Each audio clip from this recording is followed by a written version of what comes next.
Hello everyone, मेरा नाम है तरुण। आप देख रहे हैं पाठशाला ऋषिकेश और आज हम करने जा रहे हैं हमारे प्रैक्टिस सेट नंबर 9 की आंसर की। होप करता हूं आप सबने प्रैक्टिस सेट कर लिया होगा और यहां पर आप अपने आंसर चेक करने आए हैं। तो चलिए शुरू करते हैं। और ये प्रैक्टिस सेट जो है ये उत्तराखंड कांस्टेबल को ज्यादा डेडिकेटेड है, तो इस बात को भी ध्यान में रखते हुए चलेंगे। तो चलिए शुरू करते हैं। पहला क्वेश्चन, गीता जा रही थी, इसमें कौन सा काल है? सामान्य भूत, पूर्ण भूत, अपूर्ण भूत या आसन भूत? तो देखिए, गीता जा रही थी तो भूतकाल तो सामने सामने दिख रहा है कि भूतकाल था। अब कौन सा भूतकाल था हमें ये बताना है। तो देखिए, सामान्य, पूर्ण, अपूर्ण। तो गीता जा रही थी, जा रही थी, गई नहीं थी पूरी तरीके से, तो ये क्या हो जाएगा? अपूर्ण काम था, तो अपूर्ण भूत हो जाएगा इसका आंसर। चना का तत्सम रूप है। देखिए, हम बहुत बार क्वेश्चन बनते हैं कि किसका तत्सम रूप क्या है। ठीक है, चना का तत्सम रूप क्या होगा? चणक, चन, चाणक या फिर चाणक। तो ये होगा आपका ऑप्शन ए, चणक। ठीक है। कौरवी भाषा का उदय किससे हुआ है? राजस्थानी, पश्चिम हिंदी, बिहारी हिंदी या पूर्वी हिंदी? देखिए, कौरवी, कौरवी का दूसरा नाम क्या होता है? तो दूसरा नाम होता है कौरवी का खड़ी बोली। खड़ी बोली हिंदी ही पार कराएगी, हिंदी को रट लेना है, हिंदी आपके एग्जाम में सिलेक्शन करवाएगी। कौरवी का दूसरा नाम खड़ी बोली, या फिर आज की क्या कहेंगे तो इसे आज कहेंगे मानक हिंदी। मानक हिंदी, ठीक है ना। तो कौरवी भाषा, कौरवी का भाषा का उदय किससे हुआ है? तो अगर हम अपभ्रंश की बात करेंगे तो अपभ्रंश आ जाता है कौन सा? सौर सैनी। सौर सैनी अपभ्रंश होता है। सौर सैनी अपभ्रंश के अंदर तीन भाषाएं आती है, कौन कौन सी? तो ये हो जाती है आपकी कौन सी? पश्चिमी हिंदी, पश्चिमी हिंदी, ठीक है, राजस्थानी, राजस्थानी, और कौन सी? तो ये हो जाती है तीसरी, गुजराती। ठीक है, राजस्थानी के अंदर भी 4 भाषाएं आती है और पश्चिमी हिंदी के अंदर 5। ठीक है, तो कौन कौन सी होती है पश्चिमी हिंदी के अंदर? मैं आपको बताता हूं एक बार, इसे हटा देते हैं। ठीक है, पश्चिमी हिंदी के अंदर आती है 5 भाषाएं। उन्हें याद करने की बहुत अच्छी ट्रिक है। क्या? कब, कब है। ठीक है, कब, कब है। ठीक है, खड़ी बोली, खड़ी बोली, ये जिसे आप कौरवी बोलते हैं। ठीक है, ब्रज, ब्रज भाषा। ठीक है, और फिर आ जाइए कन्नौजी, कन्नौजी। ठीक है, और फिर आ जाएगी कौन सी? बघेली, नहीं, बुंदेली, बुंदेली, और लास्ट में हरियाणवी। क्या?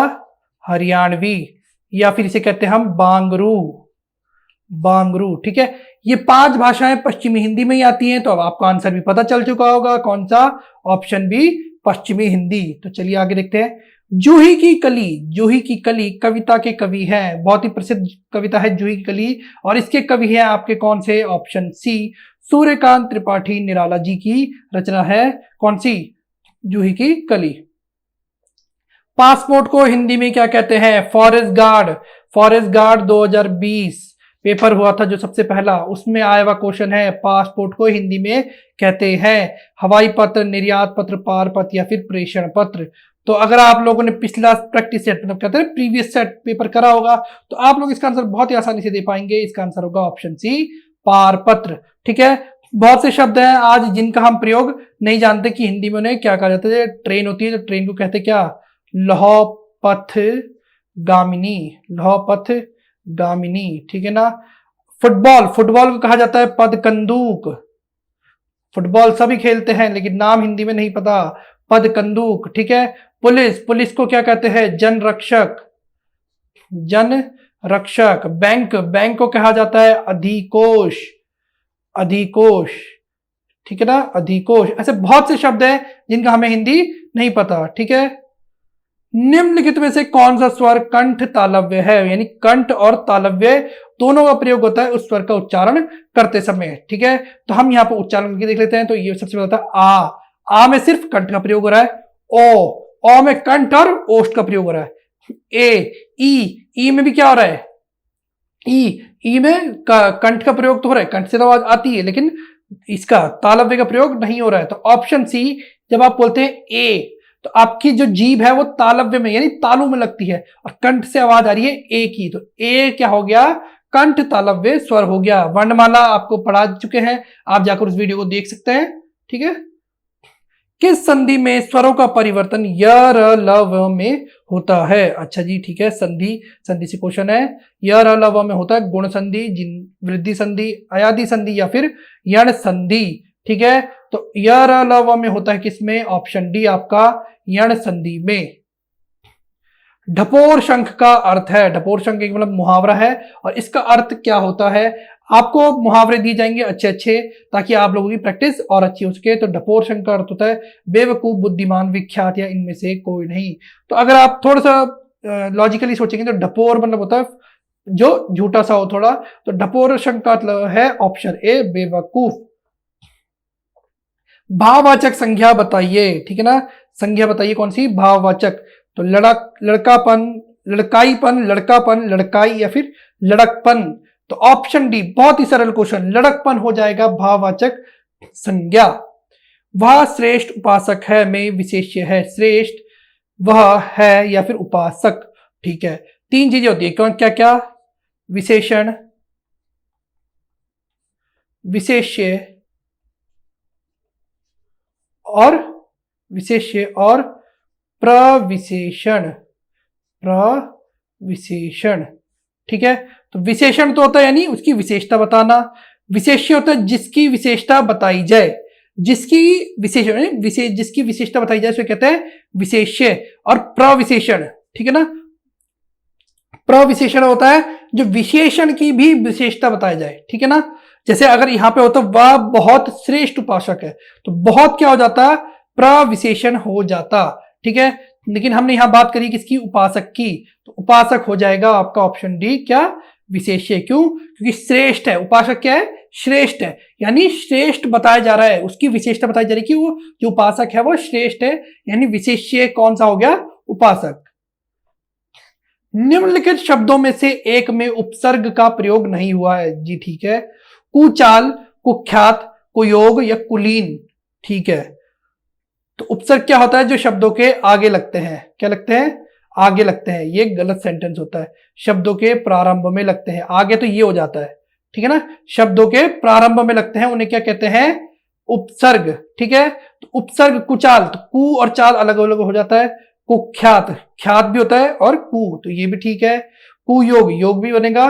लीन, कुलीन, कुलीन अपने आप में पूरा एक शब्द है, तो ऑप्शन डी आपका सही उत्तर बनेगा।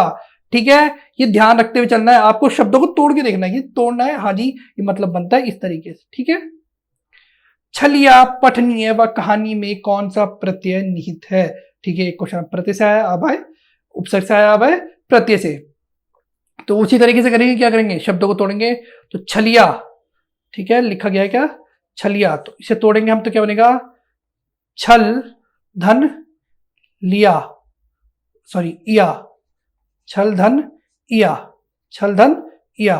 ठीक है, पठनीय, तो पठनीय को तोड़ेंगे हम, पठनीय को तोड़ेंगे तो ये क्या बनेगा? पठनीय। ठीक है ना, पठन धन इय, पठन धन इय। ठीक है, कहानी, तो कह, कह धन आनी, इस तरीके से बनेगा। तो इया, ये और आनी ऑप्शन ए में है। ठीक है, तो आपका ऑप्शन ए सही उत्तर बनेगा। यही तरीका होता है, यही सबसे सिंपल तरीका भी है कैसे आपको बताने की प्रत्यय निहित है या नहीं है। अंबुज या अंबुधि शब्द युगम का सही उत्तर है। अच्छा ठीक है, दो शब्द दिए गए हैं और उनका मीनिंग के भी दो शब्द दिए गए हैं, आपको बताना है कौन सा युगम सही है। ठीक है, कमल भोजन, भोजन कमल, बादल कमल, कमल सागर। ठीक है, अगर आप लोगों ने पर्यायवाची थोड़े से अच्छे से पढ़े होंगे तो आपको पता होगा कि अंबुज जो होता है वो किसका पर्यायवाची है? कमल का।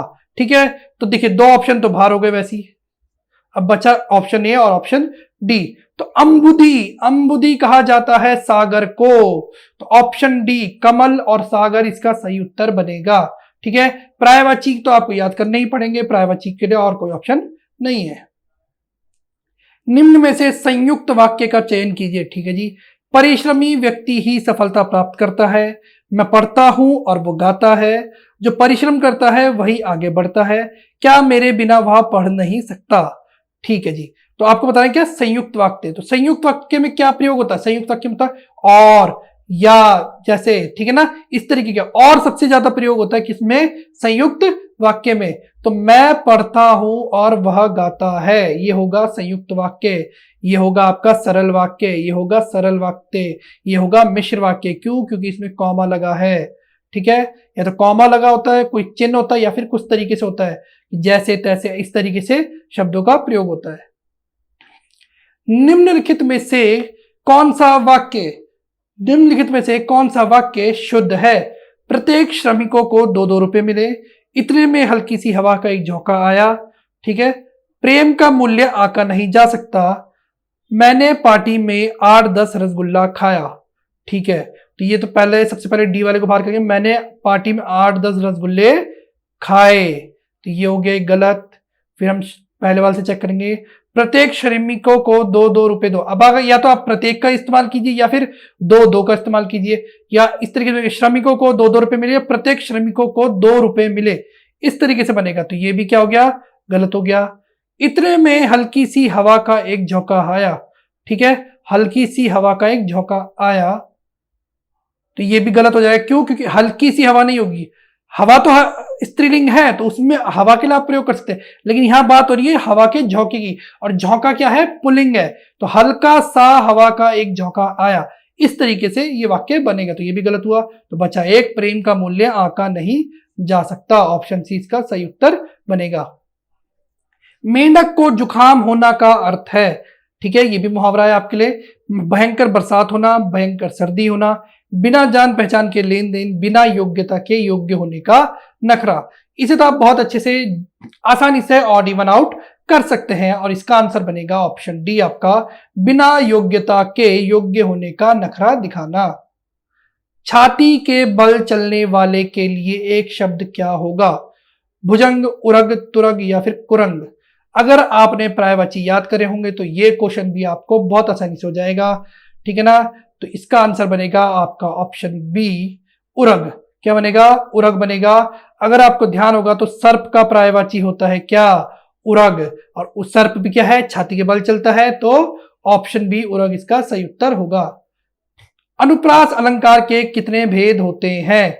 अनुप्रास अलंकार के कितने भेद होते हैं? 2, 3, 4 या फिर 5। तो अनुप्रास अलंकार के होते हैं क्या?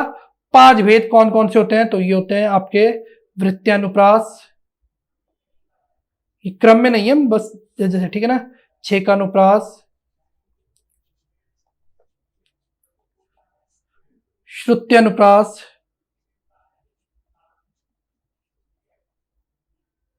ठीक है, श्रुत्यानुप्रास, क्या हो गई, ठीक है, लाटानुप्रास, लाटानुप्रास, ठीक है, और एक होता है अंतानुप्रास, अंतानुप्रास। ठीक है, ये होते हैं 5 किसके? अनुप्रास अलंकार के भेद। ठीक है, गोरखनाथ के गुरु का नाम बताइए। ठीक है, गोरखनाथ के गुरु का नाम बताइए। एक मिनट रुकिए, गोरखनाथ के गुरु का नाम बताइए। चुड़करनाथ, चौरंगीनाथ, गोपीचंद या फिर मत्स्येंद्रनाथ। तो गोरखनाथ के गुरु का नाम था ऑप्शन डी, मत्स्येंद्रनाथ। कुकुरमुत्ता, नए पत्ते एवं तुलसीदास किनकी कृतियां हैं? सुमित्रानंदन पंत, जयशंकर प्रसाद, निराला या फिर महादेवी वर्मा। तो कुकुरमुत्ता, नए पत्ते एवं तुलसीदास, ये रचना है आपके option D B, Suryakant Tripathi Nirala ji की। देखिए, अब ये थे हिंदी के क्वेश्चन तो खत्म हो गए। अब करते हैं हम उत्तराखंड के क्वेश्चन। तो चलिए शुरू करते हैं। अंग्रेजी अखबार होते हुए भी, अंग्रेजी अखबार होते हुए भी अंग्रेजी सरकार का विरोध किया था। मैफिसलाइट, द ईगल, द हिल्स या फिर मसूरी एक्सप्रेस। तो मैफिसलाइट ने किया था क्या? अंग्रेजी अखबार होते हुए भी किसका? अंग्रेजी सरकार का विरोध। मैफिसलाइट मसूरी से प्रकाशित होता था, 1942 के आसपास प्रकाशित हुआ मैफिसलाइट। ठीक है, अंग्रेजों द्वारा काशीपुर में भांग की फैक्ट्री कब खोली गई? 1806, 1807, 1808 या फिर 1809। तो 1809 में रदरफोर्ड द्वारा खोली गई थी काशीपुर में भांग की फैक्ट्री। ठीक है। मैकाले के खिलौने किसकी रचना है? ठीक है, बहुत इंपॉर्टेंट पुस्तक है मैकाले के खिलौने। भजन सिंह, चंद्र कुंवर बरतवाल, शिव प्रसाद रतुड़िया, इनमें से कोई नहीं। बताना है किसकी रचना है। तो रचना है ये आपके ऑप्शन बी, चंद्र कुंवर बरतवाल की। काफल पाकों के रचयिता चंद्र कुंवर बरतवाल। ठीक है, बहुत ही इंपॉर्टेंट व्यक्ति। महादेवी वर्मा संग्रहालय किस जनपद में स्थित है? उत्तरकाशी, देहरादून, नैनीताल या फिर उधम सिंह नगर। तो महादेवी वर्मा संग्रहालय आपका अवस्थित है ऑप्शन सी, नैनीताल में।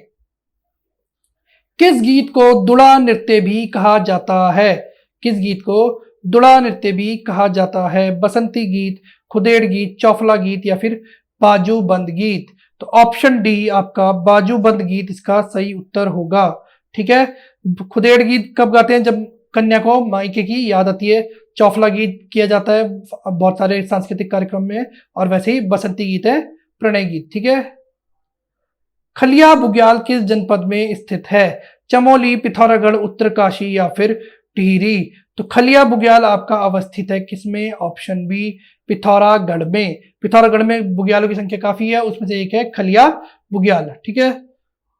बाली दर्रा स्थित है गंगोत्री, यमुनोत्री, केदारनाथ या फिर बद्रीनाथ। दर्रों से बहुत बार क्वेश्चन आते हैं। ठीक है ना। अब पूरा बहुत सारे दर्रे ऐसे हैं जो सबको याद हो चुके हैं, तो कुछ नए दर्रे लाने की कोशिश हम कर रहे हैं ताकि आपको भी याद हो सके। तो बाली दर्रा आपका अवस्थित है ऑप्शन बी, यमुनोत्री में। उत्तराखंड में देवभूमि मुस्कान योजना की शुरुआत कब हुई थी? 2008, 2009, 2010 या फिर 2011 में। तो देवभूमि मुस्कान योजना की शुरुआत हुई थी आपकी 2009 में। कैलाश भट्ट का हाल ही में निधन हो गया, वह संबंधित थे। कैलाश भट्ट का भी कुछ समय पहले निधन हुआ है, और इनका संबंध था ढोल नृत्य, चित्रकारी या फिर पहाड़ी टोपी से। तो पहाड़ी टोपी के खास निर्माता थे, सांस्कृतिक कार्यक्रमों, सांस्कृतिक गतिविधियों से भी जुड़े हुए थे, लेकिन इनकी खास पहचान क्या थी कि ये पहाड़ी टोपी के निर्माता थे, कैलाश भट्ट। ठीक है। उत्तरांचल उत्थान परिषद का गठन कब और किसने किया? ठीक है, ऑप्शन है आपके पास 1982, डेट नहीं पढ़ रहा हूं मैं, 1982 डीडी पंत, 1958 गोविंद वल्लभ पंत, 1988 शोभन सिंह जीना, या 2000 में नित्यानंद स्वामी।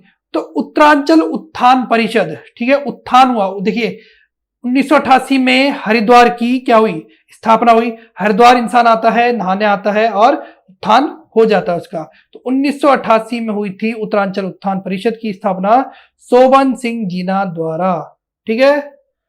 रानी खेत पर्वत श्रेणी स्थित है ट्रांस हिमालय, मध्य हिमालय, बृहद हिमालय या फिर भारीय हिमालय में। मंसूरी का बहुत बार क्वेश्चन आता है, इस बार रानी खेत का आ गया। तो रानी खेत कहां अवस्थित है? तो ये अवस्थित है आपका ऑप्शन सी, बृहद हिमालय में। उत्तराखंड की कोसी नदी सहायक नदी है रामगंगा की, शारदा की, गंगा की, उपरोक्त में से किसी की नहीं। तो कोसी आखिरकार मिल जाती है किसमें? आपकी ऑप्शन में, रामगंगा में। निम्न वन्य जीव विहारों समूह को कौन समूह पश्चिम से पूर्व के सही क्रम में प्रदर्शित करता है? ठीक है, मतलब आपको पश्चिम से पूर्व की तरफ इनको लगाना है, कौन सा सबसे ज्यादा पश्चिम में आएगा और कौन सा आखिरी में पूर्व में आएगा। ठीक है, तो सबसे पहले इधर पश्चिम में आएगा, पश्चिम में तो आएगा केदारनाथ। तो केदारनाथ के 3 ऑप्शन है। फिर आएगा नंदा देवी, तो नंदा देवी, तो ये देखिए 2 ऑप्शन हो गए बाहर। अब बचा केदारनाथ और नंदा देवी। केदारनाथ चलेगा, फिर नंदा देवी आएगा, फिर आएगा आपका अस्कोट या बिनसर। बिनसर आएगा, अस्कोट लास्ट में आएगा, तो बिनसर आएगा, बिनसर के बाद आएगा अस्कोट। ऑप्शन सी आपका सही उत्तर बनेगा। ठीक है, परीक्षा वाणी का क्वेश्चन नहीं है। अगर आप लोग परीक्षा वाणी नहीं पढ़ते तो आज ही पढ़नी शुरू कीजिए। परीक्षा वाणी आपके एग्जाम्स की चाबी है, सबसे पहला स्टेप है। परीक्षा वाणी को पढ़ लीजिए, इतना मजबूत कर लीजिए कि परीक्षा वाणी से कोई क्वेश्चन है आपका छूटे ना। निम्न में से सीसा का अयस्क है मैग्नेसाइट, फास्फोरस, ग्रेफाइट या फिर सिलिका सैंड। तो सीसा का अयस्क यानी सीसा किससे बनता है? तो सीसा बनता है ऑप्शन डी, सिलिका सैंड से। बहुत इजी क्वेश्चन है, अगर आप साइंस बैकग्राउंड से तो आप तो तुरंत इसका आंसर दे देंगे। उत्तराखंड में भकार शब्द का प्रयोग होता है। प्रीवियस ईयर का क्वेश्चन है ये, किसी एग्जाम में आया हुआ क्वेश्चन है ये। जल भंडारण हेतु, फलों के रस के भंडारण हेतु, खाद्यान्नों के भंडारण हेतु, या फिर दुग्ध भंडारण हेतु। तो भकार का शब्द होता है, मतलब भकार का अर्थ होता है खाद्यान्नों के भंडारण हेतु। भकार स्थान को कहा जाता है जहां खाद्यान्न का भंडार किया जाता है। जोशीमठ औली रोपवे शुरू किया गया सितंबर 1992, सितंबर 1993, अक्टूबर 1993 में या नवंबर 1994 में। तो 1993 में तो हुआ था, तो 2 ऑप्शन बाहर। ठीक है, अब ये बनेगा आपका ऑप्शन सी, अक्टूबर 1993। गढ़वाल क्षेत्र के लोक नृत्य में कौन सा उस समय किया जाता है जब हाल में विवाहित लड़की प्रथम बार मायके आती है। ठीक है, प्रथम बार मायके आती है, तो प्रथम बार मायके आने पर किया जाता है ऑप्शन ए, थड़िया नृत्य। झुमेलो भी लड़की द्वारा किया जाता है, पर पहली बार आने पर नहीं, जब बाद में आती है तो मायके आने पर लड़की द्वारा झुमेलो किया जाता है। ठीक है ना। जागर तो आपको पता ही है सबको, जागर नृत्य होता है। चौफला भी होता है नृत्य, बहुत अच्छा, 2 भागों में बढ़ते हैं, चौफले और चौफली। ठीक है। 2011 के अनुसार सर्वाधिक लिंग अनुपात वाला जिला है अल्मोड़ा, रुद्रप्रयाग, पिथौरागढ़ या फिर पौड़ी। तो कौन सा हो जाएगा, तो ये हो जाएगा आपका ऑप्शन ए, अल्मोड़ा। ठीक है, अल्मोड़ा का 1000 पार है, अभी मुझे ध्यान नहीं आ रहा है। और सबसे कम इसका है तो हरिद्वार का है, सबसे कम है हरिद्वार का, कितना 880, इसका 1000 कुछ पड़ता है, किसका 1139 है शायद से, किसका अल्मोड़ा का। ठीक है, 1139। उत्तराखंड की किस जनजाति के लोग बागनाथ देवता की पूजा करते हैं। ये प्रीवियस ईयर का क्वेश्चन है ये भी। ठीक है, इस बार हमने प्रीवियस ईयर के क्वेश्चन डालने की कोशिश की ताकि कांस्टेबल वाले अच्छे से कर सके। जौनसारी, थारू, बोक्सा या फिर राजी। तो राजी जनजाति के लोगों द्वारा की जाती है किसकी, बागनाथ देवता की पूजा। ठीक है ना। बोक्सा लोग किसकी करते हैं, तो बोक्सा लोग करते हैं किसकी, बहुत सारे जो रामखेड़ी की पूजा करते हैं, अलग अलग देवताओं की पूजा करते हैं। जौनसारी लोग करते हैं हनोल की या महासू देवता की पूजा करते हैं। ठीक है। कुमाऊं मोटर्स ऑनर्स यूनियन की स्थापना किस वर्ष हुई थी। अच्छा जी, वर्ष 1938, 1939, 1940 या इनमें से कोई नहीं। तो कुमाऊं मोटर्स ऑनर्स एसोसिएशन की स्थापना हुई थी वर्ष 1939 में, और गढ़वाल की हुई थी 1941 में। ठीक है ना, गढ़वाल मोटर्स ऑनर्स यूनियन की स्थापना 1941 में और कुमाऊं की 1939 में। राज्य ऊर्जा नीति के तहत कितने मेगावाट तक की परियोजनाओं को लघु परियोजना श्रेणी में रखा गया है। ठीक है जी, 15, 25, 35 या फिर 50 मेगावाट। तो 25 मेगावाट तक की परियोजनाओं को लघु परियोजना श्रेणी में रखा गया है उत्तराखंड के अंदर। ठीक है। राज्य वित्त आयोग के प्रथम अध्यक्ष निम्न से कौन थे। कितना इजी क्वेश्चन है, देखिए, एस के शर्मा, आर के धर, आर एस टोलिया, ये उपरोक्त में से कोई नहीं। ठीक है, तो आर के धर को आप दर कर सकते हैं, दर किस पे लगती है, पैसे पे लगती है, यानी वित्त पे। तो इस तरीके से आप इसे याद कर सकते हैं। राज्य जायका परियोजना किसके सहयोग से चलाई जा रही है। अमेरिका, ब्रिटेन, जापान, केंद्र सरकार। अगेन परीक्षावाणी का क्वेश्चन, अगर आप लोगों ने परीक्षावाणी पढ़ी होगी तो इसका आंसर आप दे पाएंगे, ऑप्शन सी, जापान। निम्न में से कौन सा युगम विश्वविद्यालय की स्थापना वर्ष के संदर्भ में गलत है। पंडित गोविंद वल्लभ पंत कृषि विद्यालय 1960, गुरुकुल कांगड़ी डीम्ड विश्वविद्यालय 1962, हेमवती नंदन बहुगुणा गढ़वाल विश्वविद्यालय 1974, कुमाऊं विश्वविद्यालय नैनीताल 1973। तो ये होगा 62। ठीक है, ठीक है, तो ये तो ठीक है, ये भी ठीक है। डीम्ड का क्योंकि विश्वविद्यालय का दर्जा 1962 में मिला था, वैसे इसकी स्थापना कब है, 1902। कुमाऊं विश्वविद्यालय 1973। तो ये हो जाएगा आपका ऑप्शन सी, इसका सही उत्तर होगा HNBU। अगर हम करेंगे गढ़वाल विश्वविद्यालय तो 1973 है। ठीक है ना, 1973। ठीक है। निम्न में से कौन सा त्योहार संतान प्राप्ति के लिए मनाया जाता है। भिरोली, नुणाई, आठू या फिर सारा। संतान प्राप्ति के लिए मनाए जाने वाला त्योहार है आपका कौन सा, ऑप्शन ए, भिरोली। ठीक है।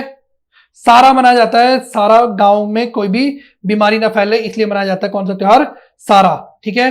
नुणाई भी मनाया जाता है, आठू भी मनाया जाता है।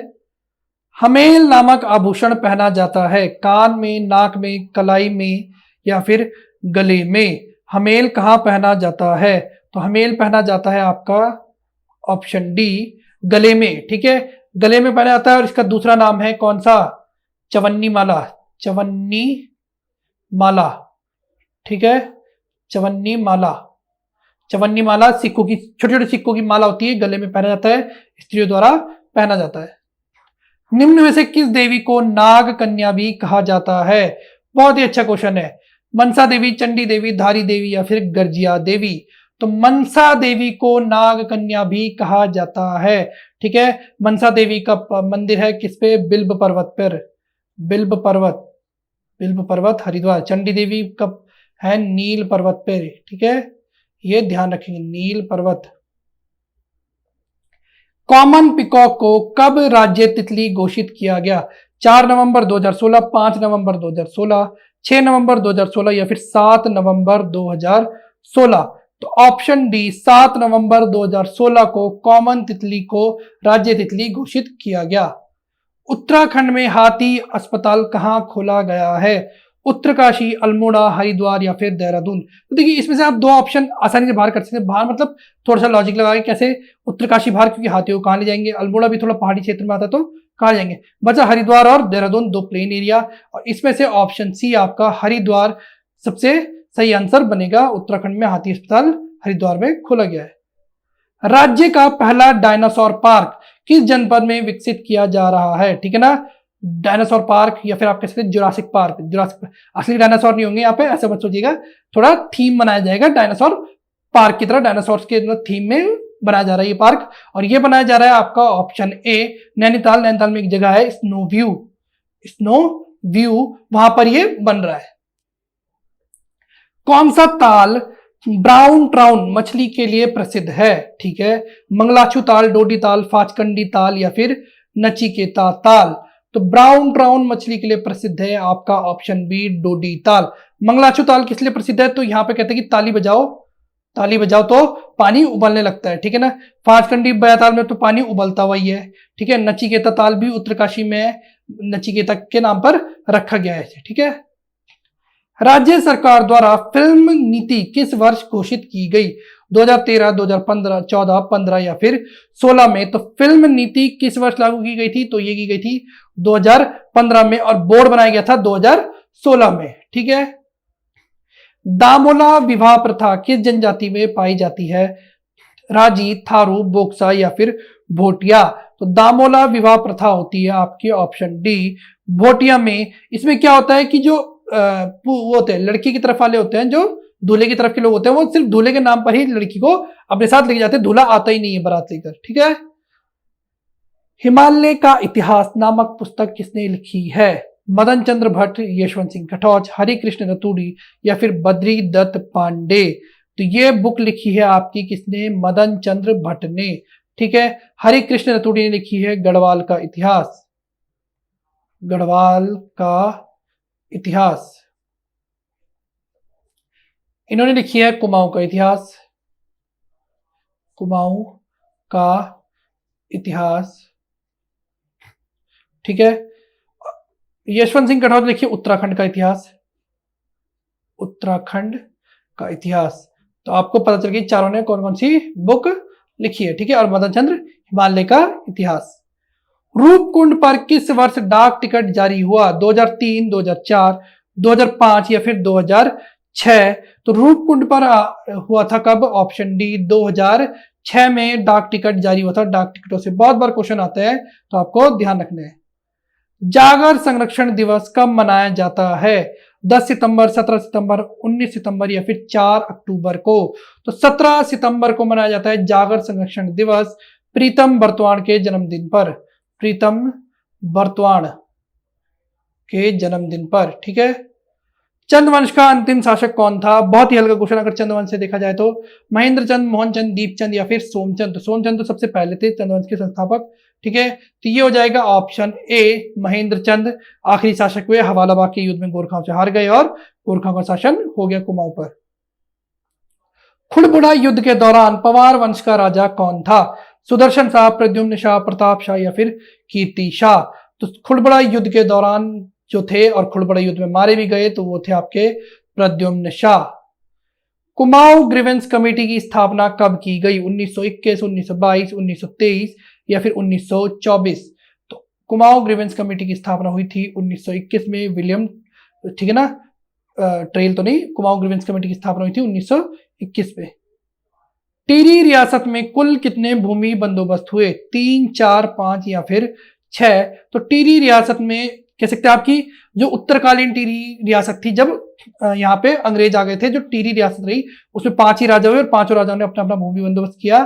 तो ऑप्शन सी 5 इसका सही उत्तर हो जाएगा। ये थे हिंदी और उत्तराखंड के क्वेश्चंस। आगे क्वेश्चन आपको जीएस वाले सर बताएंगे।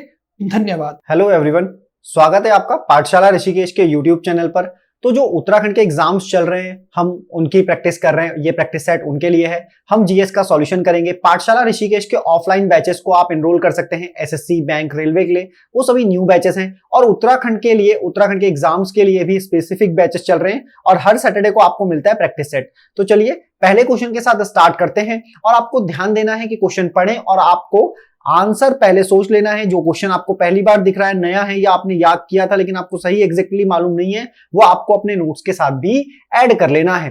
पहला क्वेश्चन है, गुरु शिखर पर्वत चोटी कौन से राज्य में अवस्थित है? एक चोटी है जिसको गुरु शिखर के नाम से जाना जाता है। ये गुरु शिखर की चोटी 4 राज्यों में से किसी एक राज्य में है। आपको इसके साथ साथ एक्स्ट्रा जानकारी भी देते हुए चलेंगे।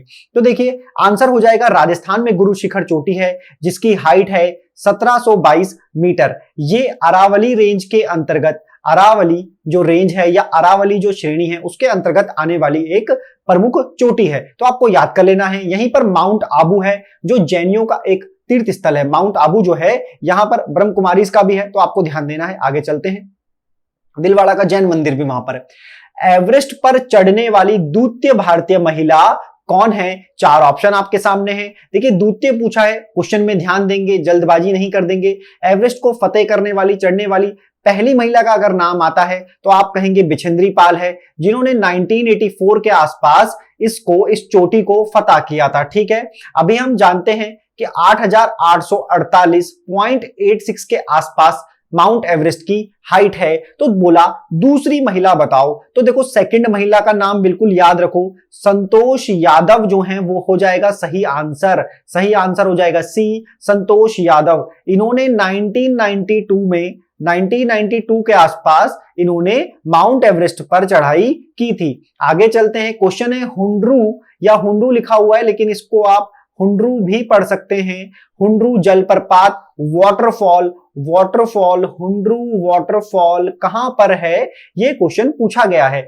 अक्सर एग्जाम में ऐसे क्वेश्चन आते हैं और आप देखिए पढ़ जितना मर्जी लीजिए, क्योंकि बुक तो आपको खुद उठकर कहने वाली नहीं है कि ये वाली लाइन इंपॉर्टेंट है, इसको याद कर लो। इसके लिए आपको प्रैक्टिस सेट की जरूरत पड़ती है और प्रैक्टिस सेट करवाया जाएगा पाठशाला ऋषिकेश के द्वारा आपको। तो देखिए चाहे वो सी सेट प्रैक्टिस सेट हो, रीजनिंग हो या जीएस हो या उत्तराखंड का पार्ट हो, लगातार पाठशाला ऋषिकेश के यूट्यूब चैनल पर ऐसी वीडियोस डाली जाती हैं। हर सैटरडे को प्रैक्टिस सेट भी आपको प्रोवाइड किया जाता है ताकि आपकी आप जो मेहनत कर रहे हैं उसमें सही से आपको गाइडेंस मिले और आपकी प्रिपरेशन और अच्छी हो जाए। ये जलप्रपात झारखंड में है, स्वर्ण रेखा नदी जिसके किनारे एक शहर है, नाम है जमशेदपुर। क्या नाम है? जमशेदपुर नाम है।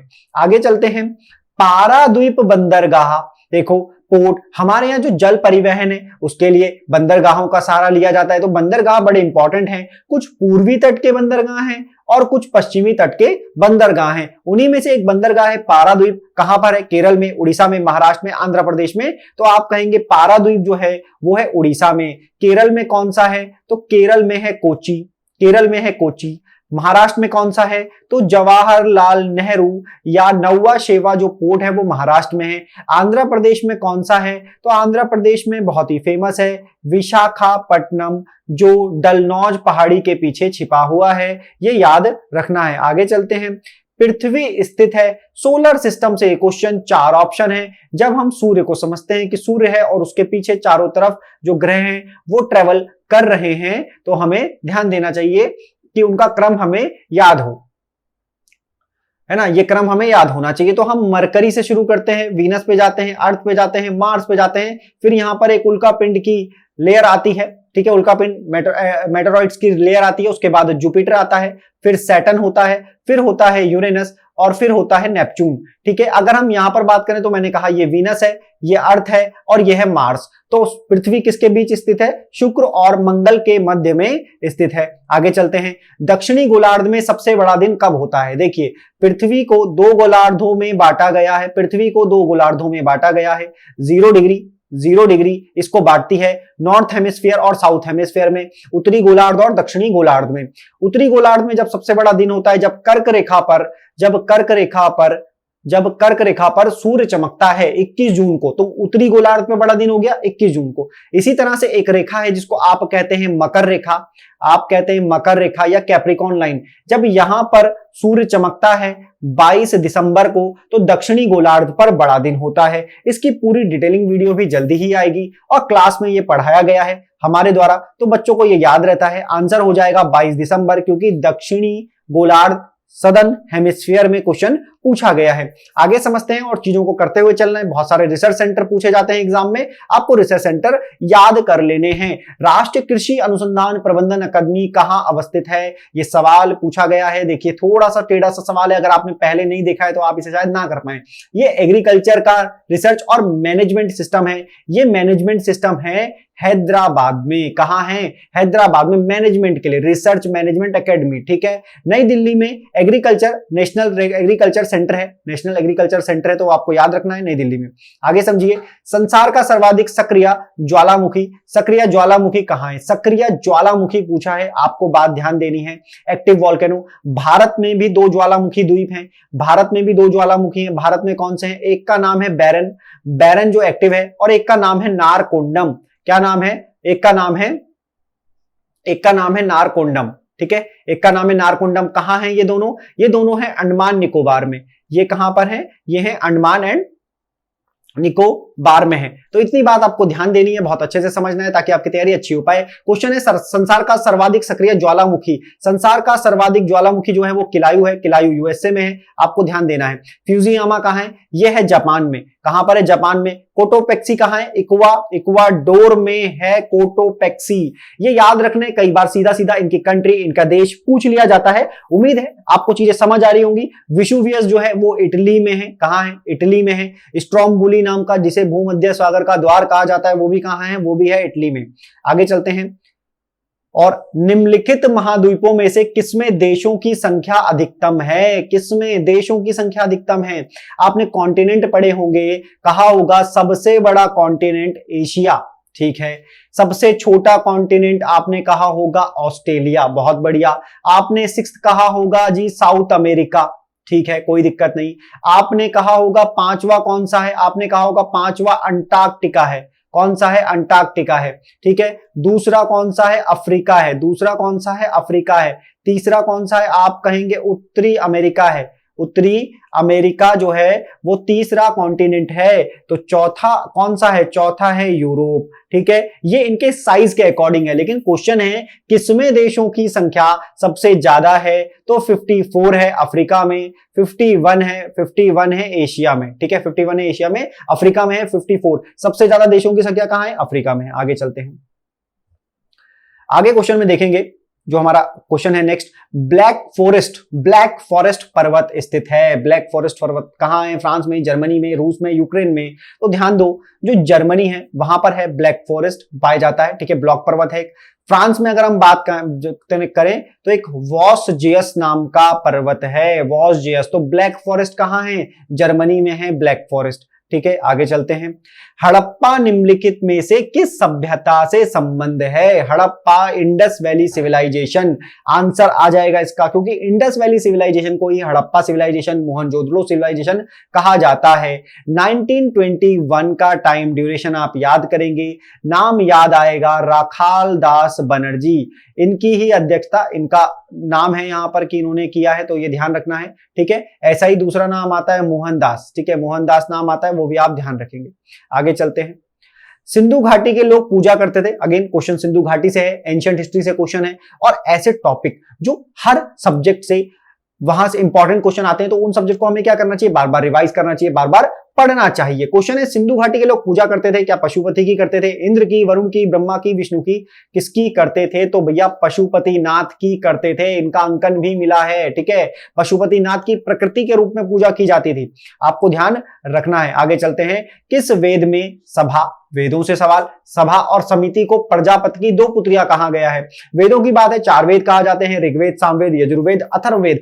ऋग्वेद संबंधित है जो सूक्तों से, मंत्रों से संबंधित है, सामवेद गाने से म्यूजिक से संबंधित है, यजुर्वेद जो है वो आयुर्वेद से संबंधित है, अथर्ववेद जो है वो कर्मकांड से आप कह दो, अथर्ववेद जो है वो मंत्रों से, मंत्र जो है जादू टोना ये सब चीजों से अथर्ववेद संबंधित है। बोला सभा और समिति की प्रजापतियों की दो पुत्रियां कहा गया है, तो ये किस वेद में है? आंसर हो जाएगा जो हमारा चतुर्थ वेद है, अथर्ववेद में ये बात सभा और समिति को बताई गई है। आगे आते हैं, बुद्धिज्म। गौतम बुद्ध का जन्म कब हुआ? बिल्कुल आसान हलवा क्वेश्चन, ये तो बच्चा सही करके जाएगा और हर मासूम बच्चा कहेगा कि 563 ईसा पूर्व में गौतम बुद्ध का जन्म हुआ था और उनके बचपन का नाम था सिद्धार्थ। आपको ये बात याद रखनी है। आगे चलते हैं, छठी शताब्दी ईसा पूर्व के 16 महाजनपदों के विषय में निम्नलिखित में से किस बौद्ध ग्रंथ में सूचना मिलती है? जब हम महाजनपदों को पढ़ते हैं तो महाजनपदों में 16 महाजनपद आते हैं। मगध नाम का जनपद है, अशमक नाम का जनपद है, ये हमें याद रखना है। बौद्ध ग्रंथ में सूचना मिलती है तो किस है, कौन सा बौद्ध ग्रंथ है? वो है अंगुत्तर निकाय। अंगुत्तर निकाय में बताया गया कि 16 महाजनपदों का विवरण हुआ, जिसमें मगध नाम का जो महाजनपद था वो बहुत ज्यादा इंपॉर्टेंट था। अशोक के अभिलेखों को सर्वप्रथम किसने पढ़ा? अशोक आप जानते हैं पाली ब्राह्मी लिपि में खूब सारे अभिलेख, शिलालेख, ये सारी चीजें अशोक के हैं। इनको जेम्स प्रिसेप भाई साहब ने पढ़ने में सफलता पाई थी, यह आपको ध्यान रखना है। 269 ईसा पूर्व में अशोक का क्या हुआ था? अशोक का राज्याभिषेक किया गया था, राज्याभिषेक किया गया था, ठीक है, राज्याभिषेक किया था। इसके बाद 261 ईसा पूर्व के आसपास का समय था जब उसने कलिंग युद्ध को किया, ठीक है, क्या किया? कलिंग युद्ध को किया, बात याद रखनी है। आगे चलते हैं, ध्यान से पढ़िएगा, याद भी करते हुए चलिएगा। अगर आपको ऐसा लगे कि क्वेश्चन मुश्किल है तो आपको याद कर लेने। खजुराहो का कंदरिया महादेव मंदिर किसने बनवाया? खजुराहो का कंदरिया महादेव मंदिर किसने बनवाया? खजुराहो का एमपी में ये मंदिर है, किसने बनवाया था? ऐसे क्वेश्चन आते हैं, सीधे सीधे क्वेश्चन होते हैं। चंदेल वंशों ने कंदरिया महादेव को बनाया था। दिल्ली के किस मुस्लिम शासक के निधन पर एक इतिहासकार ने कहा राजा को प्रजा से मुक्ति मिली व उन्हें राजा से? दिल्ली की बात है, किस मुस्लिम शासक के निधन पर एक इतिहासकार ने कहा राजा को प्रजा से मुक्ति मिली व उन्हें राजा से? बहुत फेमस है। देखो अगर आप बलबन ऑप्शन पे जाओ तो बलबन ने देविया सिद्धांत दिया, इसने जो था मंगोलों से दिल्ली सल्तनत की रक्षा करी। मोहम्मद बिन तुगलक, इसे पागल और पिपासु शासक कहा जाता था। अलाउद्दीन खिलजी, दक्षिण भारत स्थायी सेना रखी, बाजार नियंत्रण प्रणाली चलाई। शेर शाह सूरी ने भूमि को मापने का पैमाना चलाया और जो रुपया आज आप देखते हैं वो ये भाई साहब ने चलाया। आंसर हो जाएगा मोहम्मद बिन तुगलक, जिसे प्यार से लोग एमबीटी कहते हैं, जिसके शासनकाल में रेहला लिखने वाला व्यक्ति, रेहला किसने लिखी थी? तो कहोगे इबन बतूता ने एक किताब लिखी थी रेहला। मोहम्मद बिन तुगलक के शासनकाल में भारत आया था, इसे काजी बनाया गया और फिर राजदूत के रूप में दिल्ली भेजा गया। निम्नलिखित में से किसने दिल्ली में खगोलीय वेधशाला जंतर मंतर कहते हैं बनवाई थी? किसने बनवाई थी? क्वेश्चन आसान है। जंतर मंतर दिल्ली के अलावा और भी 4 जगहों में है। कहोगे कहां है? तो उज्जैन में है। उज्जैन कहां है? तो प्यार से बोलोगे एमपी में है। फिर क्या है? वाराणसी। कहां है? वाराणसी में, ठीक है, वाराणसी में है। फिर उसके अलावा मथुरा में है। उसके अलावा ये तो यूपी में हो गया, ठीक है। फिर दिल्ली में तो हमने बोल ही दिया, 3-4 ये हो गए दिल्ली में, और एक है जयपुर में। जयपुर आप सभी जानते हैं राजस्थान में, ठीक है, जयपुर जो है वो राजस्थान में। तो इन 5 जगहों में क्या है? जंतर मंतर है 5 जगहों में, और ये बनवाया था जय सिंह दूत्य ने बनवाया था जंतर मंतर, ठीक है। खगोलीय वेधशाला टाइप की है, यहां से नक्षत्र वगैरह देखे जा सकते हैं। अगला क्वेश्चन है, कलकत्ता में एशियाटिक सोसाइटी की स्थापना के समय बंगाल का गवर्नर जनरल कौन था? बंगाल का गवर्नर जनरल कौन था? ध्यान से समझना। एशियाटिक सोसाइटी 1784 के टाइम पीरियड में विलियम जोन्स नाम के व्यक्ति ने आपको एशियाटिक सोसाइटी जैसी चीजें दी। इस समय पर अगर बंगाल के गवर्नर जनरल का नाम आता है तो आप सीधा बिना सोचे समझे वॉरेन हेस्टिंग्स, एक बार पढ़ो, 2 बार पढ़ो, रिवाइज करो। ये ऐसे क्वेश्चन हैं जो बड़े आसानी से हो जाते हैं। जीएस ऐसा नहीं है पहले दिन आपको चीजें याद नहीं होंगी, दूसरे तीसरे दिन आपको चीजें याद होने लगेगी। पहली रीडिंग में नहीं, दूसरी तीसरी रीडिंग में चीजें याद करें। आगे चलते हैं। रैयतवाड़ी प्रथा। देखो, रैयतवाड़ी प्रथा अंग्रेजों के द्वारा भारत में जब शासन किया गया, कई सारी ऐसी प्रथाएं चलाई गई, ऐसे बिजनेस मॉडल लॉन्च किए गए जिससे उनको बहुत ज्यादा फायदा हो। और भारत में कृषि ही एक उस समय पर ऐसा मॉडल था जिस पर काम किया जाना था। तो रैयतवाड़ी प्रथा, महालवाड़ी प्रथा, स्थायी बंदोबस्त, ये सारी चीजें यहां पर हैं। रैयत शब्द का मतलब होता है किसान, और रैयतवाड़ी प्रथा साउथ इंडिया में बंबई और मद्रास में 1800 के ड्यूरेशन में स्टार्ट की गई। वो स्टार्ट की थी थॉमस मुनरो ने, और ये की थी 1820 में। ठीक है, आगे चलते हैं। ओएमआर का पूर्ण रूप क्या है? ओएमआर बहुत आसान, 4 ऑप्शन देखे, ऑप्टिकल मार्क रीडर, पढ़ करके सीधा टिक कर देंगे। आगे चल देंगे कंप्यूटर से सवाल। रणजी ट्रॉफी प्रतियोगिता की शुरुआत किस वर्ष हुई? आप आईपीएल सुनते हैं, वर्ल्ड कप हो रहा है, आईपीएल होने वाला है, आप ये सारी चीजें जानते हैं। वर्ल्ड कप हर 4 सालों में होता है, जगह जगह आपको उसकी चीजें मालूम होती है। क्वेश्चन कभी कभी ऐसे भी आता है, उत्तराखंड में कुछ ही साल पहले, शायद 1 या 2 साल पहले क्या हुआ था उत्तराखंड में कि रणजी ट्रॉफी जो थी, मतलब भारत की टीम को रणजी खेलने के लिए उत्तराखंड की टीम बन गई है। तो रणजी ट्रॉफी कब स्टार्ट हुई है पता होना चाहिए। तो 1933 लिखा हुआ है, कई जगह पे आपको ये दिखाई देगा 93 और 34, तो आंसर 1934 भी हो जाएगा, लेकिन सेशन ये था तो हम 1933 के आंसर मान लेंगे। रणजी ट्रॉफी, विजय हजारी ट्रॉफी, देवधर ट्रॉफी, ये भारत की घरेलू ट्रॉफियां हैं जहां से टीम जो है हमारी इंटरनेशनल के लिए तैयार होती है। क्वेश्चन है, छिली हुई सब्जियों को धोने से कौन सा विटामिन निकल जाता है? जनरल अवेयरनेस का सवाल है, आपको पता होगा सभी विटामिन कुछ ऐसे होते हैं, A vitamin, B vitamin, C vitamin, D vitamin, E और के। ठीक है, इसमें से कुछ होते हैं जिनको हम बोलते हैं जल में घुलनशील,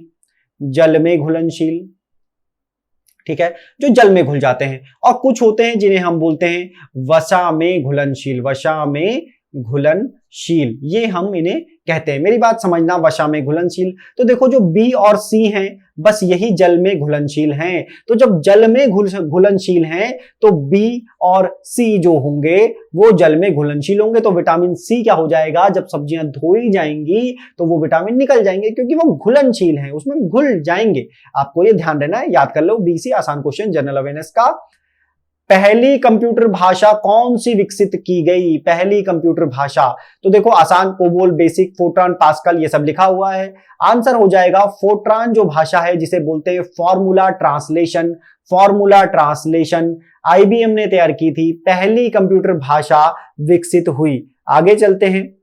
कीबोर्ड, स्कैनर, माइक्रोफोन उदाहरण है। किस चीज के उदाहरण है कीबोर्ड, स्कैनर, माइक्रोफोन? ऐसा क्वेश्चन है, ऑप्शन जरूर पढ़ो। जैसे ही ऑप्शन आप पढ़ोगे तो आपको एक चीज पता चलेगी कि भाई कीबोर्ड क्या करता है, इनपुट देता है ना कुछ वो इनपुट करता है, कंप्यूटर को ऑर्डर इनपुट करता है। स्कैन करते हो, बाहर से अंदर की तरफ स्कैन करते हो, तो आंसर हो जाएगा इनपुट डिवाइस है। क्या है? Input device. Output, input, software क्या होता है आपको मालूम है। ठीक है, छोटी छोटी चीजें, सॉफ्टवेयर प्रोग्राम है एक हिसाब से जिसपे आपका कंप्यूटर रन करता है। द्वितीय पंचवर्षीय योजना, भारत में 5 ईयर प्लान, भारत में 5 ईयर जो प्लान है वो इंट्रोड्यूस किए गए 1951 से 56 के ड्यूरेशन में। पंचवर्षीय योजना का प्रारूप किसने तैयार किया था? कौन सी पंचवर्षीय पूछी है? दूसरी पंचवर्षीय योजना पूछी है। ठीक है, दूसरी पूछिए। अभी तक कितनी पंचवर्षीय योजना हो गई है? 12 पंचवर्षीय योजना हो गई है, 12 कंप्लीट हो गई है। द्वितीय पंचवर्षीय योजना पूछा तो ध्यान देना, ABCD। अब इसमें जो है, जो दूसरी पंचवर्षीय योजना थी वो थी पीसी महालनोबिस साहब ने हमारी दूसरी पंचवर्षीय योजना का मॉडल तैयार किया। कुल टोटल 12 पंचवर्षीय योजनाएं अभी तक हुई हैं। आगे चलते हैं, सवाल उसी से, 12वीं पंचवर्षीय योजना की अवधि क्या थी? क्यों? क्योंकि 12वीं पंचवर्षीय योजना के बाद नीति आयोग ने 5 ईयर प्लान को बदल दिया है। उन्होंने क्या किया? इंडिया एट 15 नाम से 3-3 साल की योजनाएं बनाई हैं, 3-3 ईयर के प्लान बनाए हैं। तो देखो 12वीं पंचवर्षीय योजना का जो अवधि है वो है 1 अप्रैल 2012 से 31 मार्च 2017 तक। आगे चलते हैं, चीजों को समझते हैं। सरकारिया समिति, कई बार पूछा गया क्वेश्चन है। सरकारिया आयोग, सरकारिया कमेटी, अगर आप लगातार मुझसे जुड़े हुए हैं और हमारे पाठशाला यूट्यूब चैनल की वीडियोस देखते हैं तो मैं कह रहा हूं कि आप इतने क्वेश्चन प्रिपेयर कर लेंगे, जब तक एग्जाम आएगा कम से कम 5 से 6 हजार क्वेश्चन हम आपको प्रिपेयर करवाएंगे। ऐसे क्वेश्चन होंगे जिनकी प्रोबेबिलिटी जो होती है वो सबसे मैक्सिमम होगी कंपटीशन में आने की, क्योंकि ऐसा पेपर नहीं बनाते हम कि भैया हार्ड बना दो, बच्चों को ऐसा लगे कि कुछ आ ही नहीं रहा है, कुछ पढ़ना ही नहीं है, कोचिंग ही लो, कोर्स ही खरीदो तभी हो पाएगा। नहीं, पेपर ऐसा होता है, आप पुराने पेपर हालिया दिनों में जो 2021 में जो पेपर हुए आयोग द्वारा वो उठा करके देख लो, उसमें 50% पेपर ऐसा है जो बहुत इजीली हो जाना चाहिए, बहुत इजीली हो जाना चाहिए। 10% क्वेश्चन और अगर ले लिए जाएं उस 100 में से, तो आपको ये बात समझनी होगी कि वो क्वेश्चन के लिए अगर आप थोड़ी ईमानदारी से मेहनत कर लो तो बात बन जाएगी। सरकारिया कमीशन 1983 में बना, केंद्र राज्य से संबंधित है, केंद्र राज्य से। इसी के कहने पर सिफारिशों के आधार पर अंतरराज्य परिषद का गठन किया गया था। भारत के संविधान की 8वीं अनुसूची में कितनी भाषाएं हैं? तो आप कहेंगे जी 8वीं अनुसूची में 22 भाषाएं हैं, 22 लैंग्वेज हैं। जब ये 8वीं अनुसूची बनी थी तो इसमें 14 भाषा थी। बाद में क्या हुआ? बाद में एक भाषा ऐड किया जिसको कहते हैं सिंधी। ठीक है, कब ऐड की? तो 1967 में 21वां अमेंडमेंट करने के बाद। इसी तरह से 1971 में 92 अमेंडमेंट करके है ना, 92 अमेंडमेंट करके अगर इसे देखें तो जरा, ठीक है ना, 71 अमेंडमेंट करके, माफ करना, इसको 92 इसका ईयर हो जाएगा 1992 और अमेंडमेंट हो जाएगा 71 अमेंडमेंट। ठीक है, 71 अमेंडमेंट करके 3 भाषाएं और जोड़ी गई जिसे कहते हैं नमक, नेपाली, मणिपुरी और कोंकणी। 1992 में 71 अमेंडमेंट किया गया। फिर 2003 में एक अमेंडमेंट किया गया जिसे आप जानते हैं 92 अमेंडमेंट के नाम से। इसमें कौन सी जोड़ी गई? बोडो, डोगरी, मैथिली और संथाली जोड़ी गई। जिन भी बच्चों ने ये पढ़ा होगा उन्हें याद होगा, मालूम होगा कि 14 के बाद बाकी 8 भाषाओं को याद करने में सरदर्द होता है। मैंने आपको याद कराया, सिंधी जोड़ी गई, नमक जोड़ी गई, बीडीएमएस जोड़ी गई।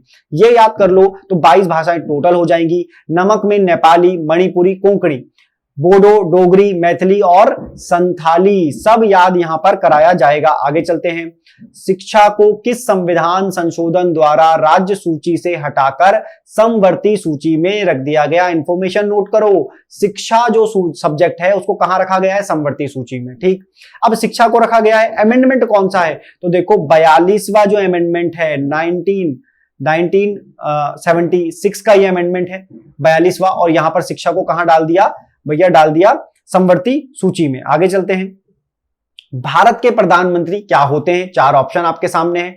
कैसे अपॉइंटमेंट होता है ये पूछा गया है। ऑप्शन पढ़ो, राष्ट्रपति द्वारा चुने जाते हैं, राज्यों के मुख्यमंत्री द्वारा चुने जाते हैं, लोकसभा में बहुमत दल के नेता होते हैं, चुने नहीं जाते बल्कि वंशागत होते हैं। अगर ऑप्शन पे आप जाओगे तो आपको 2 ऑप्शन नजर आएंगे और 2 ऑप्शन में से आपको ये वाला ऑप्शन जो होगा वो सबसे परफेक्ट आंसर होगा कि प्रधानमंत्री वही व्यक्ति बनता है जो लोकसभा में बहुमत दल का नेता होता है। राष्ट्रपति द्वारा उसे अपॉइंट किया जाता है, लेकिन राष्ट्रपति उसी व्यक्ति को अपॉइंट करता है जिस व्यक्ति के पास लोकसभा में क्या हो? बहुमत अवेलेबल हो। आगे समझो, समान न्याय और निशुल्क विधि सहायता का प्रावधान संविधान के किस अनुच्छेद में है? समान न्याय और निशुल्क विधि सहायता मिले, ये संविधान के किस अनुच्छेद में किया गया है? तो आपको उठा करके बस ये देखना है कि directive principle of state policy है। आंसर हो जाएगा 39A। 40 में क्या है? तो बच्चा जानता है कि यह है ग्राम पंचायत से संबंधित एक्ट। यहां क्या है? Uniform civil code. याद कर लो, समान नागरिक संहिता है। उत्तराखंड में हालिया दिनों में बड़ा चर्चा में है समान नागरिक संहिता। क्या है? समान नागरिक संहिता जो है वो directive principle of state policy के आर्टिकल 44 में है। मौलिक अधिकार संविधान के किस भाग में है? भारतीय संविधान को जब हम पढ़ते हैं तो हम उसमें फंडामेंटल राइट्स देखते हैं, एंड फंडामेंटल राइट्स हैं पार्ट 3 में। किसमें है? भाग 3 में है। आपको ध्यान रखना है, इसे भारतीय संविधान का मैग्ना कार्टा भी कहा जाता है। और मैग्ना कार्टा कहा जाता है, आर्टिकल बताओ, आर्टिकल अनुच्छेद पूछे जाएं तो 12 से 35 तक हमारे फंडामेंटल राइट हैं। पहले हमारे 7 फंडामेंटल राइट हुआ करते थे, लेकिन अब केवल 6 फंडामेंटल राइट हैं। 7वां प्रॉपर्टी का राइट जो था उसे रिपील कर दिया गया, हटा दिया गया फंडामेंटल राइट से। उसे कहां रखा गया? तो 300A में एक लीगल राइट के तौर पर उसे रखा गया। आते हैं, रीजनिंग के सवाल हैं, आराम से समझिएगा। आंसर बताने को मैं आपको जल्दी आंसर बता दूं, लेकिन करने का तरीका भी हम देखेंगे। देखिए, जब भी इस तरह की सीरीज आए और वो कहे कि श्रेणी है अगला पद बताओ, एक सरल ब्रह्मास्त्र आपके पास क्या है कि आप इसका गैप कर लो, डिफरेंस 2 का। 9 में से 5 गए 4 का, बड़े से छोटा घटा लो। 17 में से 9 गए 8 नजर आ रहा है। 13 में से 7 गए 6 और 2 में से गया 16। ठीक है, अगला नंबर हमें बताना है जो यहां पर आएगा।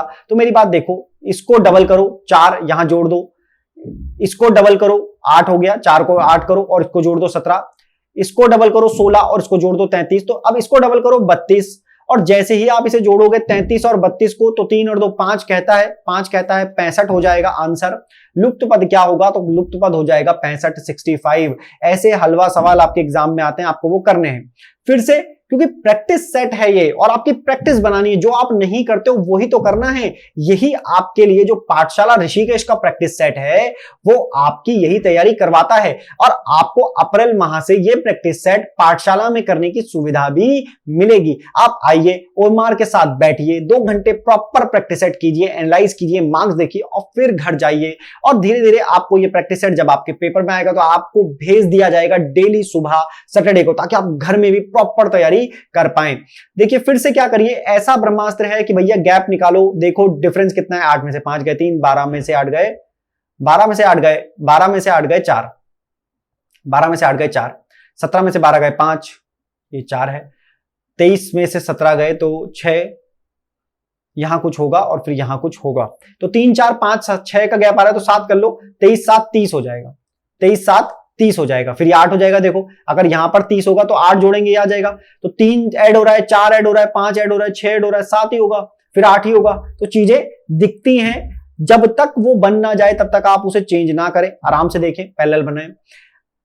8:15 पर घंटे तथा मिनट की सुइयों के बीच का कोण कितना होगा? जब भी ये एंगल आए, थीटा आपसे पूछा जाए, ये है एंगल थीटा। फॉर्मूला कहता है 30h प्लस माइनस 11/2 मिनट, ये है फॉर्मूला। अब मेरी बात समझो, अगर ये फॉर्मूला है, इसमें पुट करो, आंसर आ जाएगा। आंसर क्या है? ये। अगर आप रीजनिंग में कमजोर हो और आप कुछ क्वेश्चंस रीजनिंग की प्रैक्टिस करना चाहते हो तो पाठशाला ऋषिकेश के यूट्यूब चैनल पर जाएं। प्रांजल कर्नाटक सर के द्वारा रीजनिंग आसान भाषा में CSAT के हिसाब से कराई जा रही है।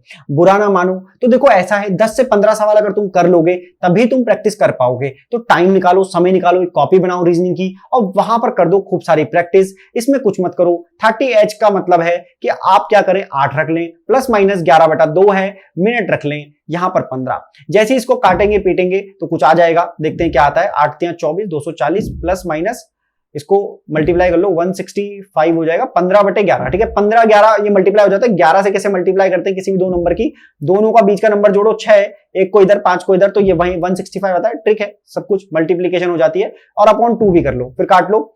तो 240 यहां पर है, प्लस माइनस माइनस ही करेंगे। 2 8 जा 16, 2 8 जा 16, 2 2 जा 4 और 1 और 0.5। ठीक है, ये काटोगे तो 82.5 आ जाएगा भैया, सब कट जाता है, ध्यान दो। इसे 82 पॉइंट को अब तुम इससे घटा दो। जैसे ही घटाओगे, 10 में से 5 गए 5, 9 में से 2 गए 7 और 14 में से 8 गए, 13 में से 8 गए 5, 157.5। तो आंसर ये रहा, आपके सामने करके दिखाया। आगे चलते हैं।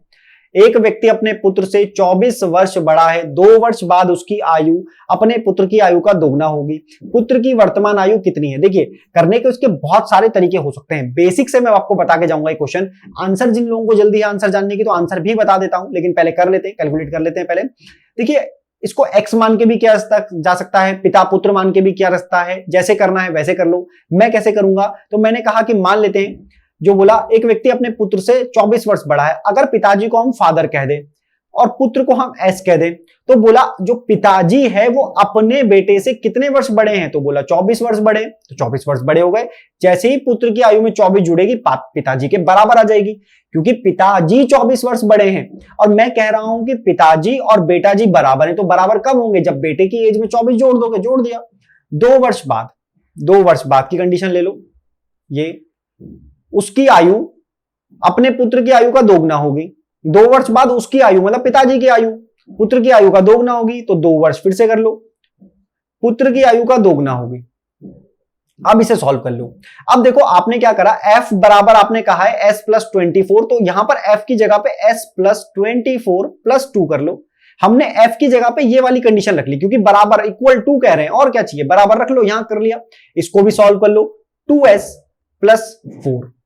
इसे देखो तो यहां पर आप s प्लस 26 कहोगे। अगर s प्लस 26 कहोगे तो मैं 26 को इधर रख लूं, ये 4 को इधर लाऊं, माइनस में s को उधर ले जाइए, इस तरीके से देखिए, ठीक है।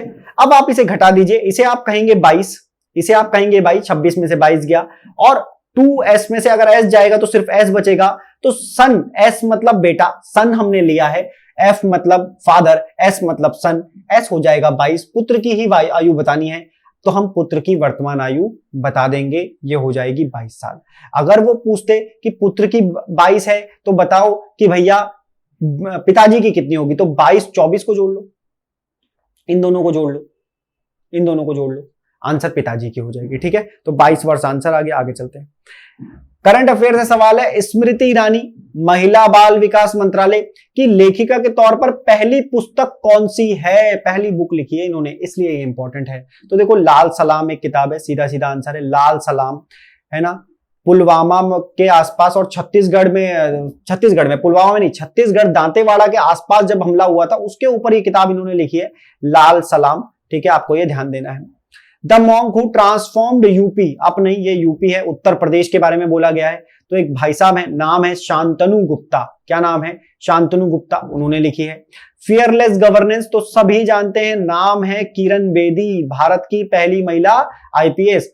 400 डेज तो चेतन भगत, बहुत फेमस नाम, इन्होंने लिखी है, ठीक है, स्मृति ईरानी ने लिखी है, लाल सलाम, ये इसका आंसर है। धर्मा गार्डियन एक युद्ध अभ्यास है भैया, धर्मा गार्डियन युद्ध अभ्यास भारत और किस देश के साथ एक वार्षिक युद्ध अभ्यास है? कितना प्यारा क्वेश्चन है। इस युद्ध अभ्यास मिलिट्री एक्सरसाइज से रिलेटेड क्वेश्चन आते हैं, लगातार आते हैं, खूब पढ़िए ताकि आपको आइडिया लग पाए। ओमान, मालदीव, सिंगापुर, जापान, तो मेरी बात ध्यान देना, धर्मा गार्डियन युद्ध अभ्यास, धर्मा गार्डियन युद्ध अभ्यास जो है वो होता है जापान के साथ। किसके साथ होता है? जापान के साथ। सिंगापुर के साथ होता है बोल्ड कुरुक्षेत्र। कौन सा होता है? बोल्ड कुरुक्षेत्र होता है, ठीक है, बोल्ड कुरुक्षेत्र। मालदीव के साथ होता है एक्वेरियन, एक्वेरियन जो है ये होता है मालदीव के साथ। तो ये है मोस्ट इंपॉर्टेंट क्वेश्चन जीएस की पूरी आंसर की। पाठशाला ऋषिकेश के साथ जुड़े रहिए, टेलीग्राम जरूर हमारा ज्वाइन करिए, वहां पर डेली रात को क्विज होता है 9:30 बजे, ताकि आपकी प्रिपरेशन और अच्छी हो जाए। पाठशाला के सारे नोटिफिकेशन को पाने के लिए फेसबुक, इंस्टाग्राम, टेलीग्राम, यूट्यूब पाठशाला ऋषिकेश को फॉलो कीजिए। वीडियो देखने के लिए धन्यवाद। अगर आपको अच्छी लगी तो शेयर कीजिए और हमें अपने सुझाव भी कमेंट सेक्शन में जरूर दीजिए। Thank you very much.